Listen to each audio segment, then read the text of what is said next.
Sejam bem-vindos ao Trechos do Tio Nico, um canal não oficial de vídeos exclusivos do Reverendo Augustus Nicodemus. Quero convidá-los a abrir a Bíblia no Evangelho de Mateus, capítulo 23, o famoso sermão de Jesus contra os escribas e fariseus do seu dia. A passagem é longa, nós não vamos lê-la toda antes, mas iremos fazendo a leitura à medida que a exposição prossegue. Por isso tenha a sua Bíblia aberta para acompanhar a leitura e a exposição do texto. Queridos, o meu alvo nessa noite é falar a respeito da diferença que existe entre religião e cristianismo, entre religiosidade e a verdadeira prática espiritual.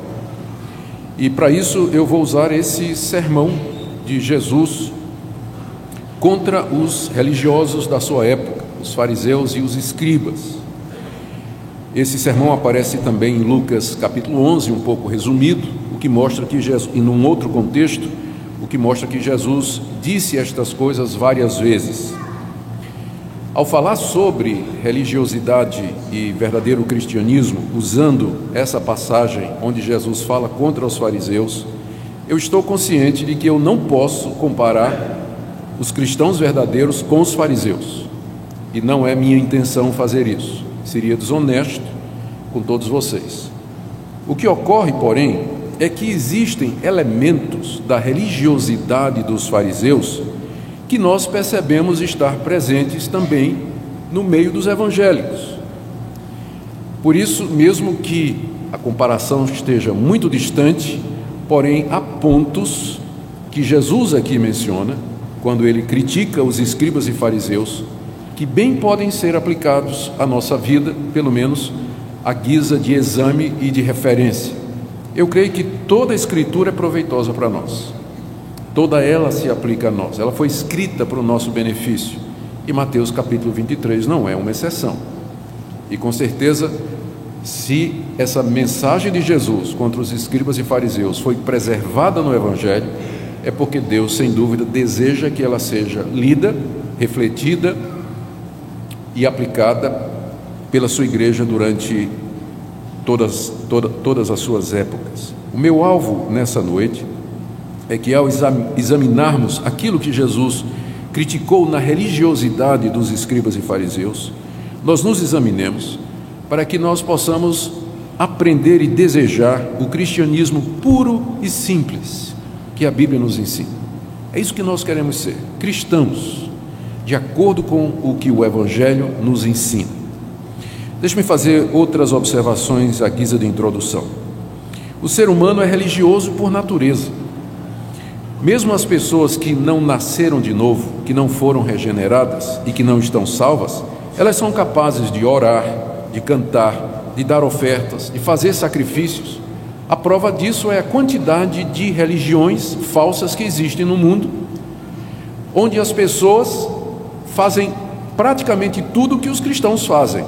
Elas vão aos seus cultos, elas têm grupos corais, elas têm pregadores e pastores, elas dão ofertas, elas fazem sacrifícios, elas vão de porta em porta distribuindo folhetos e espalhando aquilo que elas creem. Ou seja, a religião é algo que pertence ao ser humano, mesmo que ele não seja salvo. Um descrente pode ser religioso.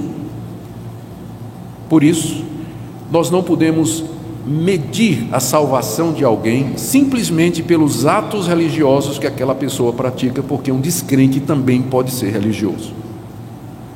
É por isso que é preciso notar quais são esses elementos da religiosidade que, por vezes, se manifestam em nossa vida, para que nós os rejeitemos e vivamos um cristianismo autêntico, puro e simples. Quando Jesus disse estas palavras, ele estava na última semana da sua vida terrena em Jerusalém. Ele tinha tido vários conflitos já com os escribas e fariseus. Se você depois quiser olhar o capítulo 22, houve uma discussão entre Jesus e os escribas e fariseus com relação ao tributo, se devia pagar imposto a César ou não. Depois houve uma discussão também a respeito da ressurreição depois uma discussão sobre o que era o grande mandamento, depois uma discussão sobre quem era aquele Senhor que o rei Davi havia dito no Salmo: assenta-te o Senhor, assenta-te à minha direita até que eu ponha os teus inimigos debaixo dos teus pés. Foi uma semana extremamente conturbada e Jesus estava envolvido em polêmicas e discussões diretas com os escribas e fariseus, que eram os líderes religiosos daquela época. E agora, no final, como que cansado de ver tanta cegueira, de ver tanta religiosidade e de tantos conceitos errados, Jesus então pronuncia esse sermão, que é considerado um dos sermões mais duros que ele jamais pronunciou, e que está aí no capítulo 23. É preciso lembrar que nem todos os fariseus eram assim, como Jesus está dizendo aqui. Havia fariseus, por exemplo, como Nicodemos. Havia fariseus como José de Arimateia, que esperavam o reino de Deus, que eram sinceros, que eram verdadeiros, tementes a Deus, tinham a fé verdadeira. Mas a grande liderança do farisaísmo daquela época era composta de pessoas extremamente religiosas, mas que não conheciam a Deus. De qualquer forma, eles praticavam a sua religião pensando que estavam fazendo o que era certo diante de Deus. O que Jesus censurou neles? E ao respondermos esta pergunta, nós estaremos então dando alguns dos elementos da religiosidade que nós queremos evitar. A primeira coisa que Jesus censurou neles foi a hipocrisia. Capítulo 23, de 1 a 3. Então falou Jesus às multidões e aos seus discípulos: na cadeira de Moisés se assentaram os escribas e os fariseus. Fazei e guardai, pois, tudo quanto eles vos disserem, porém não os imiteis nas suas obras, porque dizem e não fazem. Havia de fato uma cadeira literal na sinagoga, que era chamada a cadeira de Moisés, onde o fariseu e o escriba se sentava para ensinar ao povo todos os ditames da lei. Eles sabiam de cor o discurso ortodoxo, a ponto de Jesus dizer: o problema com eles não é o ensino deles, eles são ortodoxos, eles estão doutrinariamente corretos, o problema é que eles dizem estas coisas, mas eles não praticam. Eles não praticam. E aqui você tem o primeiro elemento da religiosidade. Um religioso é alguém que se preocupa com a exatidão, a precisão doutrinária, que as coisas corram de acordo com as normas, mas ele, na verdade, não vive aquilo que ele prega, não vive aquilo que ele ensina. Segunda coisa que Jesus critica nos fariseus é que eles criaram normas e regras que Deus nunca mandou. Verso 4: atam fardos pesados e difíceis de carregar e os põem sobre os ombros dos homens, entretanto eles mesmos nem com o dedo querem movê-los. Não satisfeitos com a lei de Moisés, que já tem muitas normas e regras, os fariseus no período antes de Cristo, a partir do ano 200 e o ano 150, eles começaram a elaborar novas regras através dos rabinos. Então a lei de Moisés dizia que não se podia trabalhar no sábado.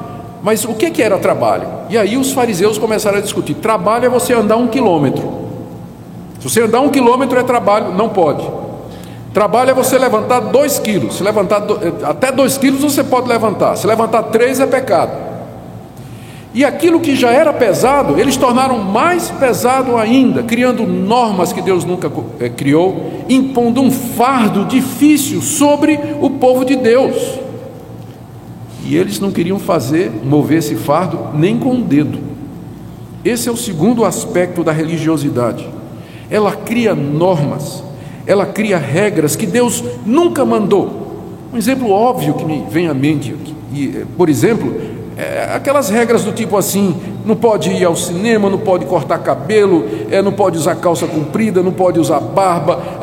Há um legalismo no meio evangélico, em que as pessoas criam normas que Deus nunca mandou e usam estas normas e põem sobre as pessoas que vivem carregadas debaixo de normas, regras e preceitos humanos que Deus nunca mandou. A religiosidade faz isso em nome de Deus.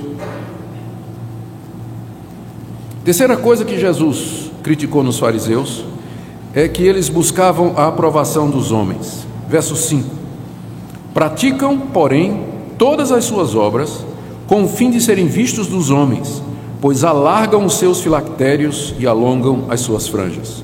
Filactérios eram caixinhas de couro com versículos da Bíblia que o judeu amarrava na mão e na testa, porque lá em Deuteronômio capítulo 6, verso 8, Moisés tinha dito: você vai pegar as palavras de Deus e vai guardá-las no coração, atas à tua mão, à tua cabeça.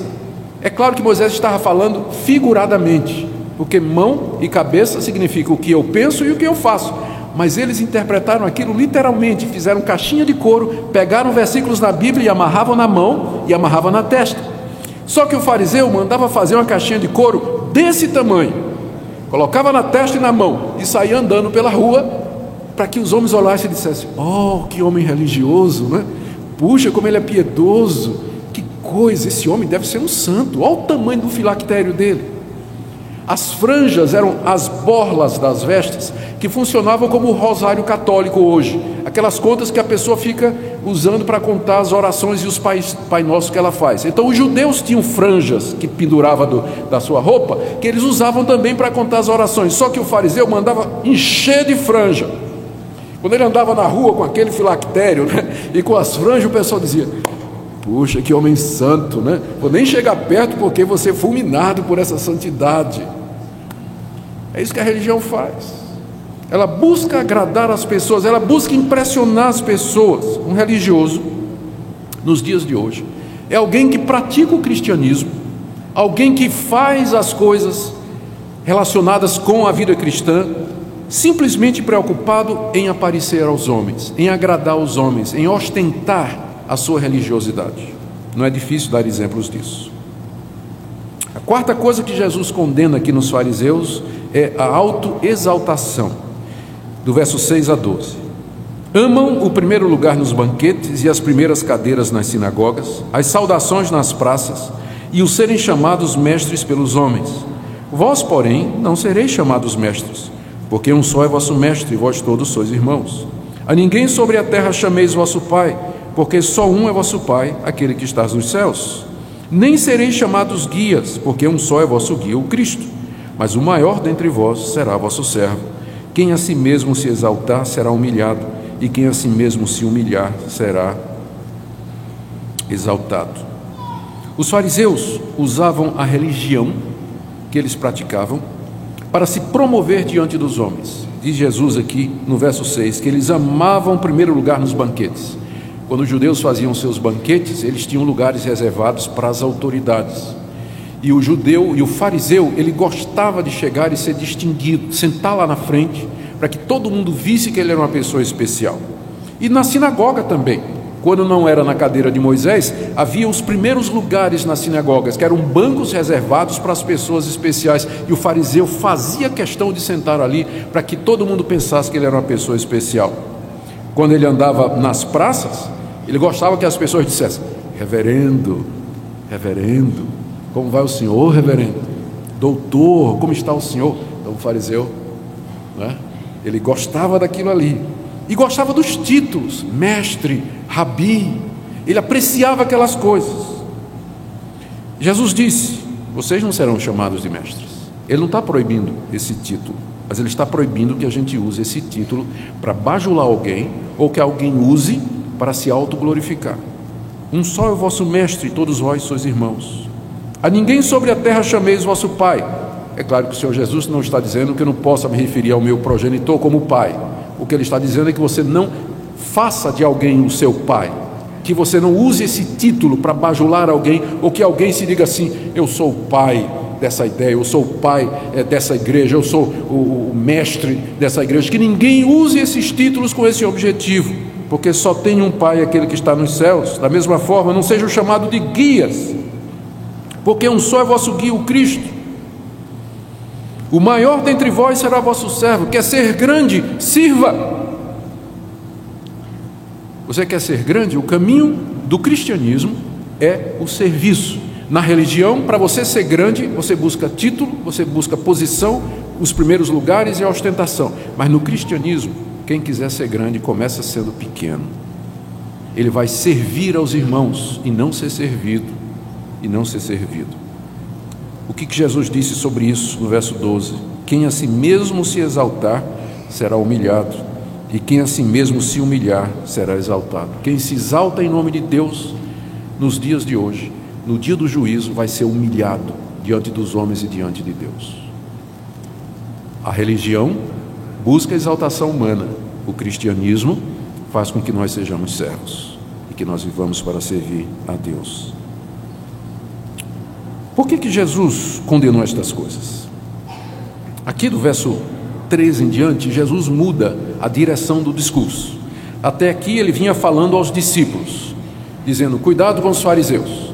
E agora, no verso 13, ele se volta para os fariseus. Parece que os fariseus estavam na audiência. Imagina eles ouvindo o que Jesus está falando, né? Pense num sermão duro.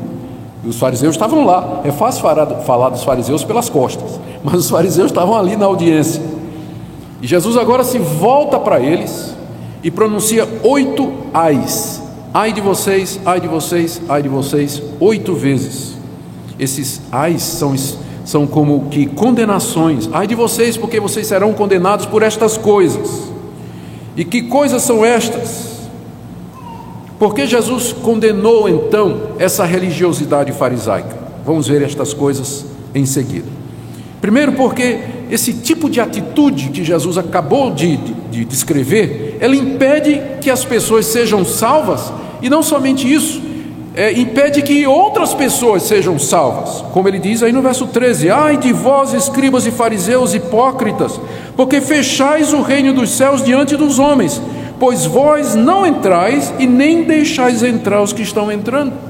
Os escribas e fariseus deveriam estar abrindo o reino de Deus para as pessoas, porque eles conheciam a lei, eles conheciam a palavra de Deus, eles conheciam o que Deus havia ensinado através dos profetas, através de Moisés, através de Davi. Eles eram os conhecedores daquilo que Deus havia dito no Antigo Testamento, mas por causa da sua religiosidade, eles não entraram no reino de Deus, eles não entenderam, não entraram no reino de Deus, e pelo seu ensino e pelo seu exemplo, eles não deixavam as outras pessoas entrar.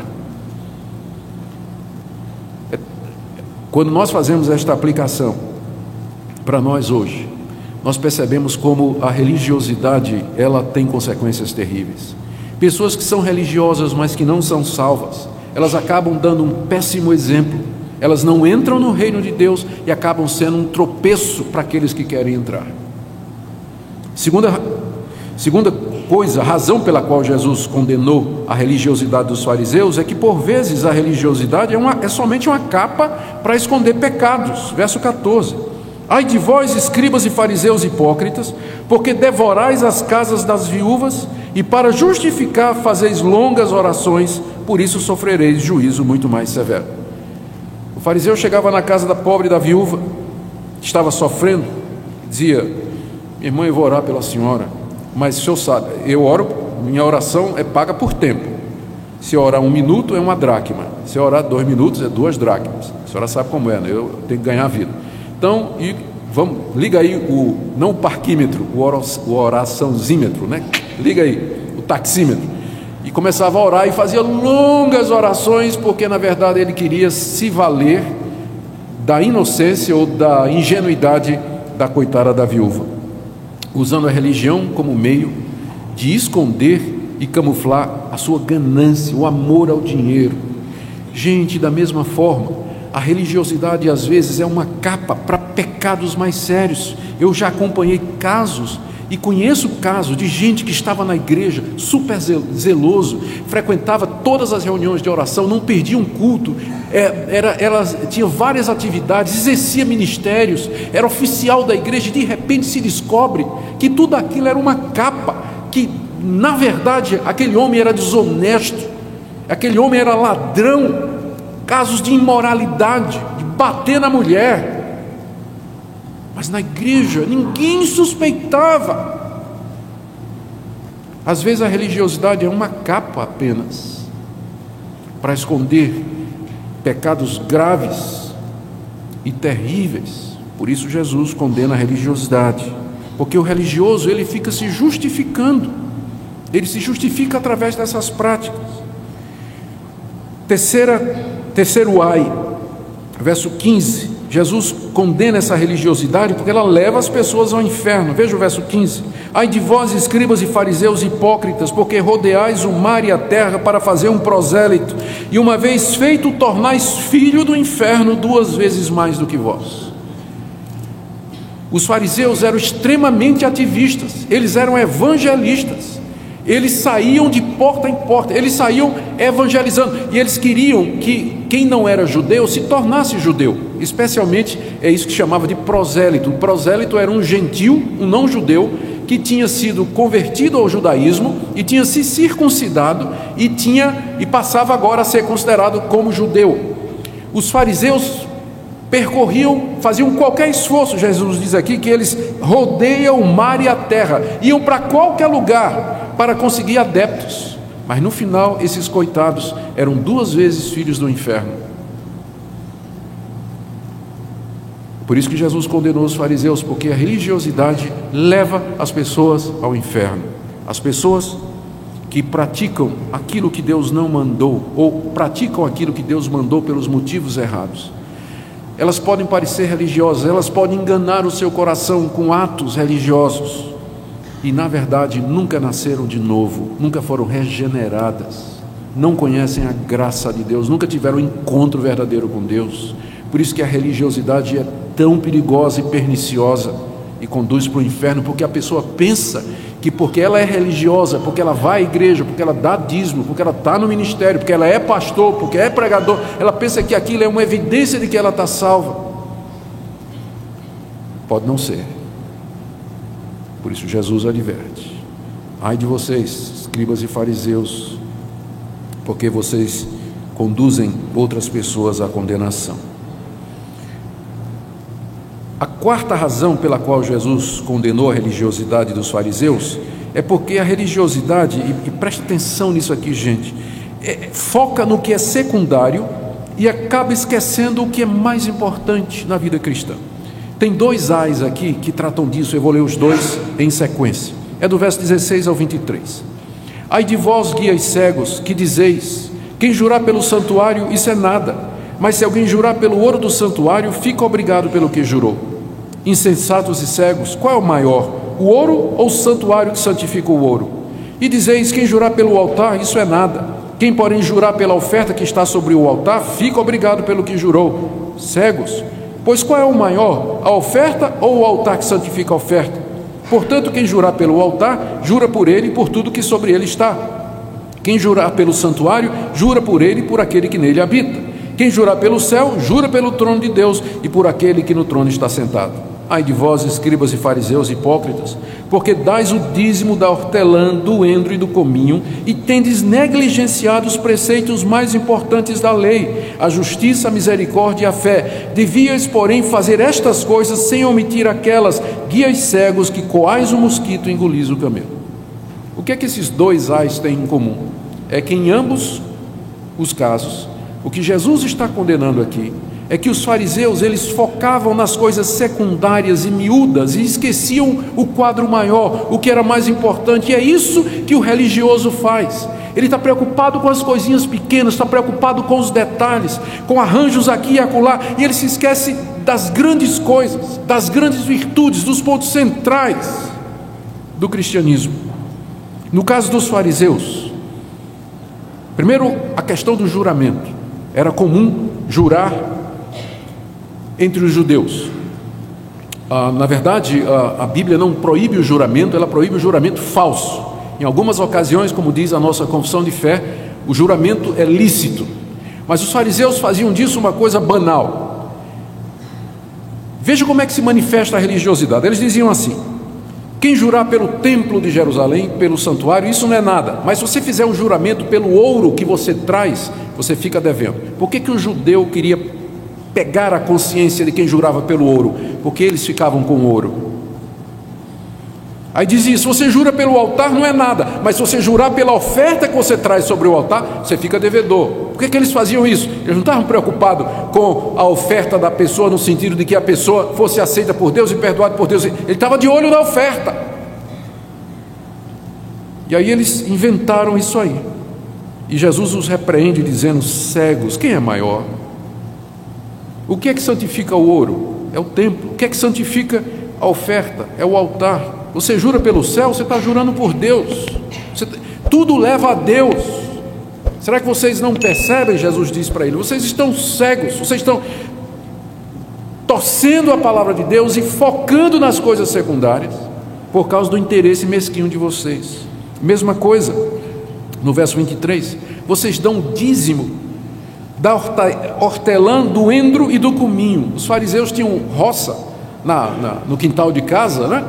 E eles davam 10% da alface, da tomate, do legume, do endro, do cominho. Era meticuloso, ele media direitinho, 10%, tinha que trazer para a igreja, 10%. Essa questão do líquido, do bruto, não interessa, era sempre pelo bruto, né? Vou dar tudo, era meticuloso para dar aquilo. Mas ele, na hora, ele esquecia as coisas mais importantes da lei: a justiça, a misericórdia e a fé. Alguém pode estar tão preocupado com as coisas da igreja, da organização, do templo, do andamento dos serviços e aquela atividade toda, fazendo detalhezinho aqui, que a pessoa acaba se esquecendo que cristianismo não é isso. É muito mais do que isso. Religião é quando você torna estes equipamentos, estes recursos, este lugar e as atividades em um fim em si mesmo. Mas estas coisas existem para nos levar a Deus, ao seu Filho Jesus Cristo. Estas coisas existem para nos levar a viver vidas santas, retas e justas, ou como disse Jesus, na busca da justiça, da misericórdia e da fé. Às vezes as pessoas se dedicam a acessórios da igreja, como se fosse a própria religião em si verdadeira, e perdem de vista a coisa mais importante, como Jesus diz: coa o mosquito e engole o camelo. O mosquito era um inseto considerado impuro.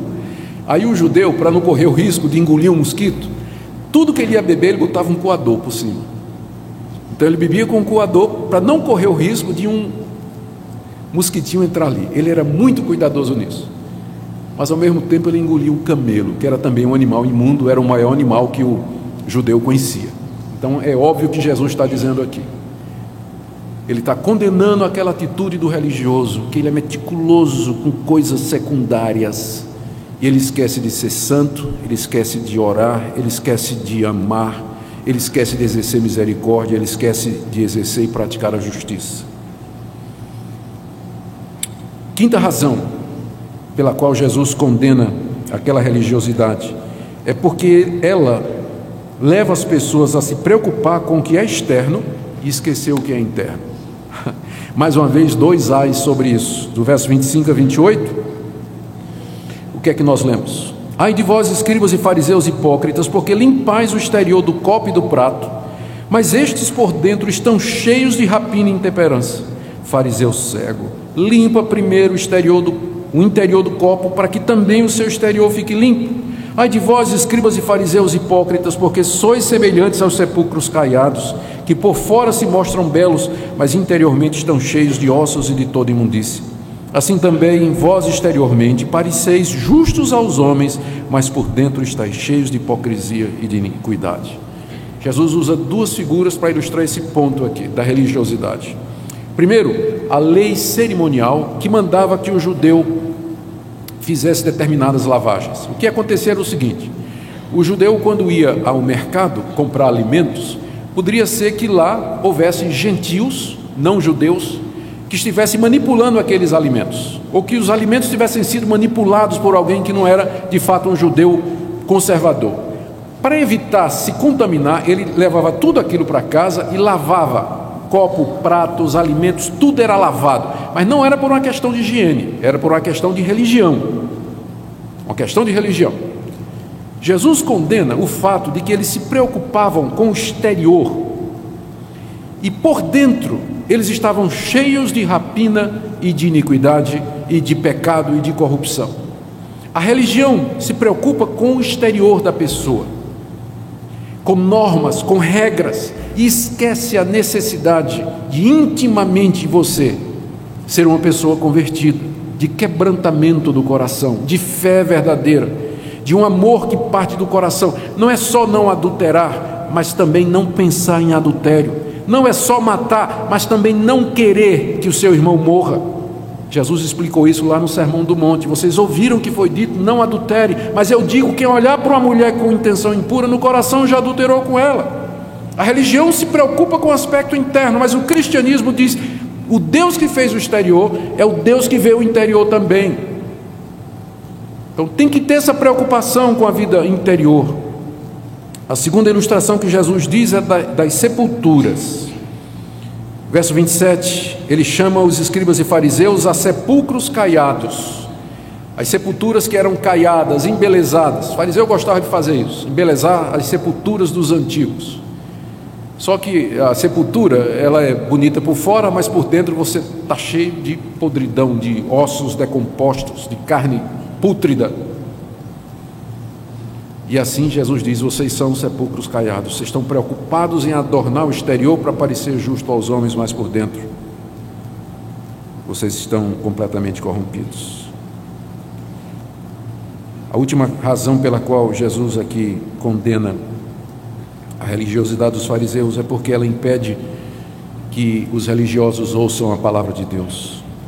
Do verso 29 a 32, ai de vós, escribas e fariseus hipócritas, porque edificais os sepulcros dos profetas e adornais os túmulos dos justos. E dizeis, se tivéssemos vivido nos dias de nossos pais, não teríamos sido seus cúmplices no sangue dos profetas. Assim contra vós mesmos testificais que sois filhos dos que mataram os profetas. Enchei vós, pois, a medida de vossos pais. O que Jesus está dizendo aqui? No Antigo Testamento, na época do Antigo Testamento, Deus mandou profetas para falar aquele povo religioso. Deus mandou Isaías, Jeremias, mandou Ezequiel, Oséias, Joel, Amós, homens a quem Deus revelou a sua palavra e que Deus levantou para dizer ao povo, quem é que mandou vocês virem aqui me adorar? Pense no começo de Isaías, quem é que mandou vocês virem me adorar? Vocês estão com as mãos sujas, vão primeiro praticar a justiça e depois venham me adorar. Eu não quero nem ouvir os cânticos de vocês, é o início de Isaías. Eu quero que vocês pratiquem a justiça, que vocês façam o que é correto, depois venham e vamos arrazoar, ainda que seus pecados sejam vermelhos como a escarlata, se tornarão brancos como a lã. Todo mundo conhece essa passagem. Era isso que o profeta fazia no Antigo Testamento. Deus levantava o profeta para trazer o povo religioso de volta à verdade. O que é que o povo de Israel fazia com os profetas? Rejeitava, apedrejava, matava. Não queria ouvir. A história da Bíblia, do Antigo Testamento, é a história de Deus tentando convencer aquele povo a voltar à verdade. E o povo rejeitando, matando, prendendo, apedrejando os enviados de Deus. E agora, na época de Jesus, os escribas e fariseus disseram, se a gente vivesse naquela época, a gente não tinha feito isso. Nós somos melhores do que os nossos pais, porque se a gente tivesse vivido na época de Isaías, nós teríamos aceitado a palavra de Deus. Jesus disse, seus hipócritas, vocês estão prestes a me matar, vocês estão tramando planos para me matar, vocês estão urdindo aí a maneira como é que vocês vão me pegar e me matar, vocês estão enchendo, ele diz aqui, verso 32, vocês estão enchendo a medida dos vossos pais, vocês são iguais aos pais de vocês, zelosos pela tradição, mas não querem ouvir a palavra de Deus, zelosos pela antiguidade, o que os nossos pais fizeram, sempre fizeram, mas não querem ouvir a palavra de Deus. A religião é assim, ela é muito tradicionalista, ela apela sempre para o passado, mas não quer ouvir a palavra de Deus. E Jesus então termina condenando, do verso 33 ao verso 36, ele diz, vocês não vão escapar do inferno. 33, serpentes, raça de víboras, como escapareis da condenação do inferno? Verso 34 a 35, Jesus diz que eles vão continuar fazendo o que sempre fizeram. Eu vou enviar a vocês profetas, sábios e escribas, a uns matareis e crucificareis, como os pais fizeram no passado. A outros açoitareis nas vossas sinagogas e perseguireis de cidade em cidade. Foi isso exatamente o que fizeram com Jesus e com seus discípulos. Para que sobre vós recaia todo o sangue justo derramado sobre a terra, desde o sangue do justo Abel até o sangue de Zacarias, filho de Baraquias, a quem mataste entre o santuário e o altar. Jesus está dizendo, isso vai acontecer para que a medida do pecado de vocês se encha e Deus derrame o juízo dele contra vocês. Verso 36, é verdade vos digo, que todas estas coisas hão de vir sobre a presente geração. E não deu outra coisa. 30 anos depois que Jesus disse estas palavras, 35 anos, os romanos cercaram Jerusalém. E depois de um cerco de 3 anos, entraram na cidade, mataram mais de 500 mil judeus, espalharam judeus por toda parte, destruíram o templo e a cidade, arrasaram o templo no seu fundamento, cumprindo a palavra de Jesus do juízo de Deus contra aquela geração. Queridos, como eu disse, eu seria desonesto nos comparar com os escribas e fariseus, mas presta atenção no que eu vou dizer. Você sabe que você está virando religioso quando você está mais preocupado com o arranjo de flores, o lugar do coral, a roupa do pastor, do que com a pregação. Você sabe que você está virando religioso quando você leva mais tempo se preparando diante do espelho, antes do culto, do que se preparando espiritualmente para participar do culto. Você sabe que está virando religioso quando você não consegue aturar os erros dos outros, contudo é muito tolerante com os seus e dos seus familiares. Você sabe que está virando religioso quando você participa de todas as atividades da igreja e não tem mais tempo para a sua família e para estar sós com Deus. Você sabe que está virando religioso quando você é zeloso para dar o dízimo e ofertas, mas trata mal seus empregados, não perdoa quem lhe ofende e não pratica misericórdia para com os pobres. Você sabe que você está virando religioso quando sua vida cristã gira em torno de elementos da igreja que, embora legítimos, eles não são essenciais. Eu corro esse risco, por exemplo, quando eu penso nesse púlpito, quando eu penso na pregação, quando eu penso no ministério pastoral, no título de reverendo, doutor. Eu peço a Deus que me livre destas coisas, porque eu não posso girar a minha vida cristã, o meu ministério em torno disso. Tem pessoas que fazem a vida girar em torno do coral. Coral é uma coisa importante? É. Mas faz parte da essência do cristianismo? Não, os primeiros cristãos não tinham coral. Coral surge depois, quando o cristianismo se torna uma religião reconhecida. Graças a Deus que hoje nós podemos ter coral. Que bênção é. Muitas pessoas fazem da escola dominical o tudo na vida. Escola dominical é importante? É. Mas é a essência do cristianismo? Não. Os primeiros cristãos não tinham escola dominical, eles se reuniam em casas. Escola dominical é uma invenção de 200 anos atrás nos Estados Unidos. Tem pessoas que fazem sua vida girar em torno das sociedades internas. Sociedades internas são importantes? São, mas fazem parte da essência do cristianismo? Não. Sociedades internas existem na Igreja Presbiteriana do Brasil. A Igreja Presbiteriana dos Estados Unidos não tem. Outras igrejas atendem os velhos, as senhoras e os moços de outra maneira. Vocês entendem o que eu quero dizer? Às vezes nós focamos nestas coisas que são acessórias, que são boas, que Deus nos deu para que nós edificássemos a igreja, mas a gente acaba focando nelas como se elas fossem o próprio cristianismo. E aí nós viramos religiosos. Eu quero terminar com o final do capítulo. Olha como termina o capítulo. Jesus lamentando, verso 37. O lamento de Jesus: Jerusalém, Jerusalém, que matas os profetas e apedrejas os que te foram enviados. Quantas vezes quis eu reunir os teus filhos como a galinha junta os seus pintinhos debaixo das asas, e vós não quisestes. Eis que a vossa casa vos ficará deserta. Eu declaro, pois, que desde agora já não me vereis, até que venhais a dizer: bendito que vem em nome do Senhor. Veja o que Jesus diz no verso 37. Quantas vezes quis eu reunir os teus filhos, como a galinha junta os seus pintinhos debaixo das asas, e vós não quisestes. Jesus está se referindo a todas as tentativas de Deus através da história de reunir o povo dele, o povo da antiga aliança, debaixo de si, para ter um relacionamento verdadeiro, pessoal, íntimo. Mas ele diz aqui que o povo não queria. A grande pergunta que nós queremos fazer nessa noite é essa. Nós somos o povo de Deus hoje. Ele continua nos chamando para debaixo das suas asas.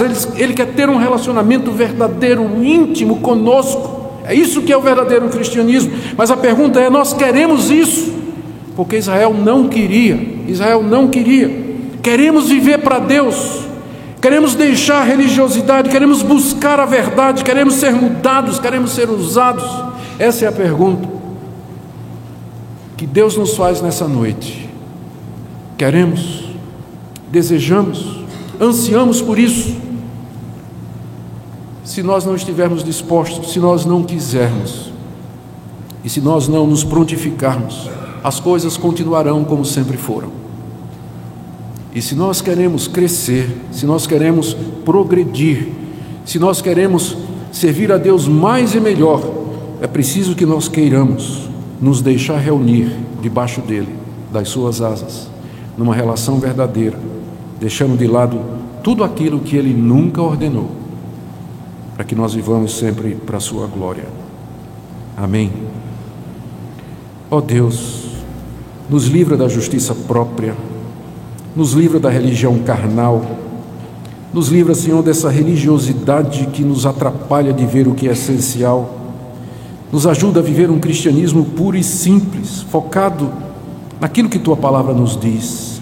Nos ajuda em todas as coisas, pois Tu és o nosso Deus, queremos viver para a Tua glória, em nome de Jesus. Baixe nossos conteúdos gratuitamente. Acesse o canal pelo link na descrição.